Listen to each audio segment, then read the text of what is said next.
Chào bạn, có một hội viên hy vọng mình nói về cuốn sách Ông già nhìn ra thế giới của Lý Quang Diệu. Mình là thuộc phiên bản tiếng Trung, cũng có đối chiếu với cả phiên bản tiếng Việt và tiếng Anh. Mình vốn là nghĩ rằng những nội dung liên quan đến Việt Nam sẽ bị xóa bỏ trong phiên bản tiếng Việt, nhưng mà hóa ra là không có. Mình có một chút ngạc nhiên. Dù sao, trong video hôm nay, mình sẽ không bàn luận về những nội dung về Việt Nam mà là về Trung Quốc và Singapore. Trong đó, chúng ta có thể nhìn thấy vĩ đại như Lý Quang Diệu thật ra cũng có điểm mù. Cuốn sách này là xuất bản vào năm 2013. Trong đó, Lý Quang Diệu dự đoán Trung Quốc sẽ triển khai cuộc dân chủ hóa trong nội bộ đảng, nhưng ông ấy dự đoán sai lệch, tại vì Trung Quốc là đi hơn ngược lại, tức là cuộc sùng bái cá nhân. Ngoài ra, công thức thành công của Lý Quang Diệu thật ra chỉ có nghĩ về cơ chế hành chính và cơ chế thị trường, trong đó không biết sự quan trọng của cơ chế phong kiến, hay nói là cơ chế cộng đồng công đức, nói chung không biết cộng đồng nhỏ rất quan trọng, vì vậy ông ấy chỉ có thể than thở bất lợi về vấn đề Singapore. Đối với mình, nếu phải hiểu biết quan điểm của Lý Quang Diệu, thì trước tiên nên hiểu biết bối cảnh xuất thân của ông ấy. Trong cuốn sách, ông ấy có chấp nhận rằng ông ấy không phản đối tôn giáo, cũng không tin bất cứ tôn giáo, nhưng mà đồng thời chấp nhận mình là một người theo Phật giáo trên danh nghĩa. Tức là nếu chính phủ muốn đăng ký, ông ấy sẽ đăng ký mình là người theo Phật giáo. Ông ấy cũng có gìn giữ thói quen của người Hoa, tức là có thờ cúng tổ tiên và chào mừng những ngày lễ truyền thống. Nhưng mà có một điều thú vị là phu nhân của ông ấy là Khoa Kiều Chu. Qua để sân hấp ông ấy 5 năm. Khi nói về phu nhân, ông ấy nói rằng mình không có hy vọng gì cả. Tất cả những gì còn lại là tro cốt của bà ấy. Và sau khi mình qua đây, cũng chỉ còn lại tro cốt, không có khả năng gặp lại nữa. Trong video tuần trước, mình có đưa ra 3 thái độ trong thế giới hiện đại. Thái độ nhân nguyên của Hegel, thái độ song nguyên của Kant và thái độ hoài nghi của Hume. Bản thân Lý Quang Diệu tất nhiên là không có thái độ nhân nguyên của Hegel, tại vì ông ấy là nổi tiếng vì rất thực dụng, không có tư duy cách thức hóa. Ông ấy cũng không theo tôn giáo một cách nghiêm túc, cho nên chỉ có một khả năng, ông ấy là thiên về thái độ hoài nghi của Hume, biết giữ cân bằng giữa lý tính và tình cảm. Nhưng mà một bên khác, ông ấy vẫn từng là gìn giữ phong tục tập quán của xã hội người Hoa. Trong đó, ông ấy có nêu ra một điều mà có lẽ sẽ khiến tranh cãi.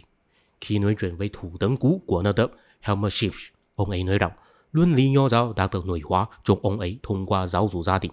Trong nho giáo có một câu nói là tu thân tể ra chỉ quốc bình thiên hạ. Ông ấy thấy đầu tiên phải tu thân dân tính, một ngày phải nỗ lực trở thành quân tử. Mình không tin khi Lý Quang Diệu thầy trẻ, bố mẹ của ông ấy có nhắc đến tu thân tể ra chỉ quốc bình thiên hạ.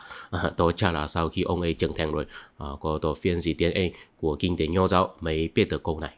Có một điều có lẽ không có nhiều người biết đấy. Người Hoa ở Malaysia cũng bao gồm Singapore, thật ra có hai nhóm khác biệt. Một nhóm là sau thế kỷ 19, mấy di dân đến Đông Nam Á, họ được gọi là tân khách, tức là người khách mới.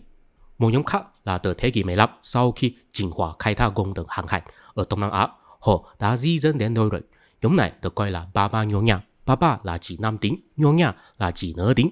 Giống như người Minh Hơn ở Việt Nam, được gọi là di dân Trung Quốc đã được hòa nhập vào xã hội bản xứ rồi, tại vì họ đã ở lại rất lâu.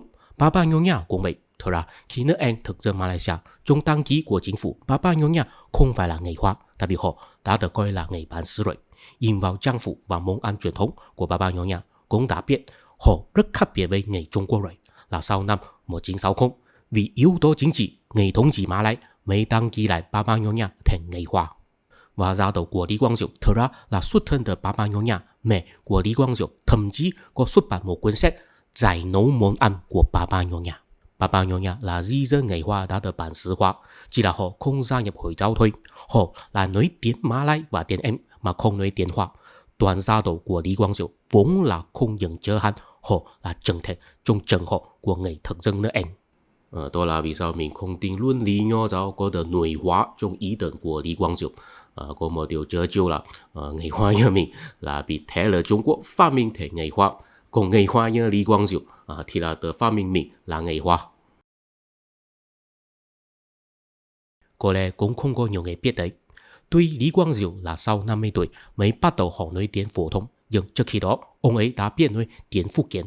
Nhưng tiếng Phúc Kiến cũng không phải là tiếng mẹ đẻ của ông ấy, chỉ là khi đó ở Singapore cũng bao gồm quê hương của mình, Johor Bahru ở Malaysia. Trước khi tiếng phổ thông trở thành ngôn ngữ chủ lưu, tiếng Phúc Kiến là ngôn ngữ chủ lưu giống như ở Việt Nam, tiếng Quảng Đông là ngôn ngữ chủ lưu của xã hội người Hoa.